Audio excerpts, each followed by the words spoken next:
When I first got into the field, I had this vision of what a doctor psychologist was going to be like. It was the white lab coat and, helping people, and it was all this biology stuff. And I thought it was going to be like being a real doctor until I realized that we're not real doctors.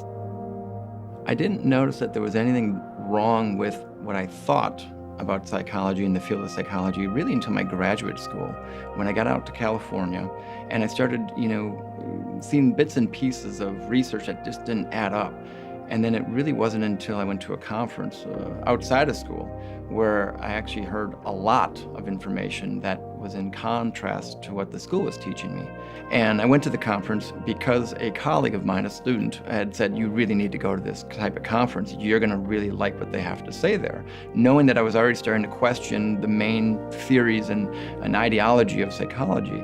And I saw this doctor in a short period of time talk about these 4 false pillars of the medical model, which really undermined all of psychiatry and psychology, anything related to a biological cause for mental suffering. And they talked about the chemical imbalance, the genetic studies, and the brain scans. And within an 8-hour period of time, he literally undermined every major tenet of psychiatry and psychology. As I walk out of the conference, I feel angry. I have a whole host of emotions going inside of me going, what have I been doing for the last 6 years of my life or 5 years of my life in school? I'm like, they've lied to me. I've been studying textbooks and reading things that I know now aren't true. And so for me, I'm like, okay, I have the information, I have the degree, and so I feel like I have to step up to the mic if I have this information and I have to share it. I mean, if I didn't do it, I don't think I could sleep at night. Psychiatry has not only misled the general public, but psychiatry in general and the pharmaceutical industry has misled the media, the politicians, legislation. When you have billions of dollars at your disposal, it grants you access to all of them to give false and misleading information.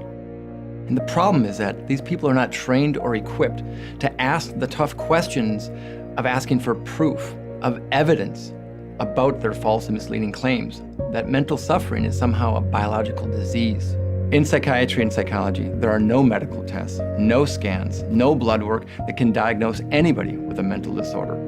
When they come up with a diagnosis, they literally do it by a show of hands, based on a vote. That is totally unlike any true medical illness where people have true physiological tissue damage or there is an actual test to verify whether somebody has a medical condition or that they don't. If you have diabetes, you have it in every country around the world. If you have cancer, they can take it out of you and hold it and feel it. When you have ADHD, you can't hold it, you can't touch it, you can't see it. There's no way to medically verify it. It is a socio-cultural phenomena. If we like it or we don't like it, we can either label it or not label it. That is not a true medical condition. Definitely not a brain disease. We now have 1 in 5 individuals in America taking a psychiatric drug, only to find that these people taking these drugs now are causing more crime, having more disability, increasing more problems, suicide, homicide. Our culture is not looking at the problem that the medications and the diagnosing and the medicalizing of normal behaviors is making us worse. I can remember not that long ago when we used to have a war on drugs and everybody was supposed to stop taking drugs, and they lost that war because they couldn't control it. But then something interesting happened. All of a sudden the market got flooded by psychiatric drugs, which aren't that much different than the illegal drugs. And interestingly, the street drug dealer and the psychiatrist aren't all that much different, except for the fact that the street drug dealer won't tell you that you have a chemical imbalance. The street drug dealer is not going to tell you that you need to take his drugs, his cocaine. He's not going to tell you you have a cocaine deficiency. The psychiatrist, he's going to lie to you most of the time and tell you that you need the drug, that it's not going to be harmful to you, it's not going to be addictive, and that it's going to help correct some sort of chemical imbalance or genetic defect. In that case, for that type of psychiatrist, the street drug dealer is more ethical. And I'm not anti-med, I'm anti-misleading people. Let's not lie to people about it. Let's not pretend that this is medicine. Let's not pretend that this is going to correct something or somehow it's a treatment. This isn't a treatment, this is a drug. Just like any other drug, it's going to mess you up, it's going to screw you up. Let's just not lie to people about it. Let's not charge insurance companies. Let's not have the government pay for it. And God forbid, let's not give it to young little children.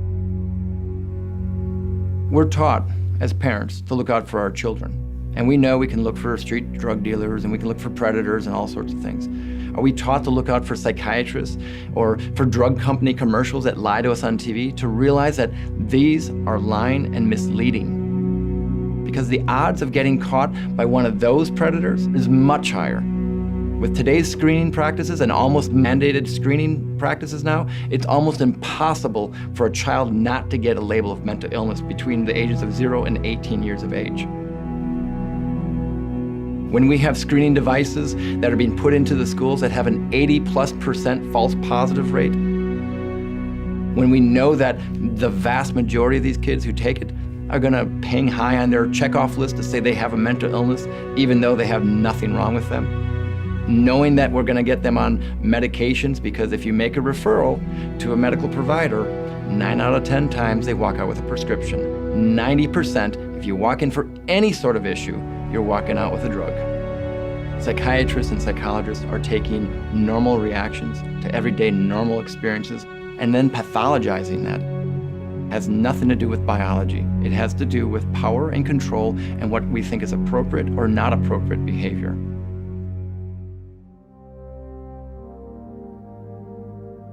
I didn't choose this career path. I didn't wake up one day and say, gee, I can't wait to go up against drug companies and psychiatrists and court systems and CPS, Child Protective Services. I didn't choose this.